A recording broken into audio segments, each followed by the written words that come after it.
ตามตำแหน่งที่จกเสียงได้เป็นที่เรียบร้อยต่อไปคอยพนักงานออกเลขรางวัลได้จับเอาหน่วยบานและทำการไขหน่วยบานเพื่อเสนอผลของการออกเลขรางวัลอย่างเป็นทางการ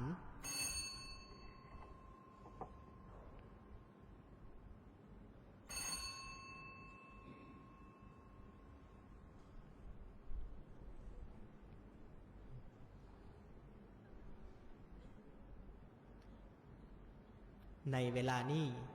พร้อมแล้วที่จะประกาศผลการออกเลขรางวัลให้บรรดาท่านนะครับทราบ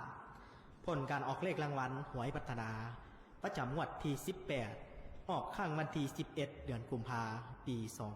2016รางวัลเลข6โตวเลขที่ออกได้แก่หมายเลข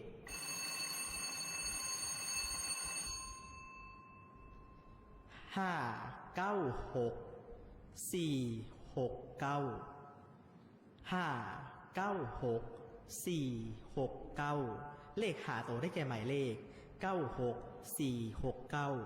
96469เลข4โตวได้แก่หมายเลข6469 6469เลข3ตัวได้แก่หมายเลข469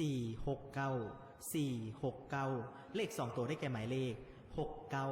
69และเลข1ตัวท้ายได้แก่หมายเลข9หมายเลข9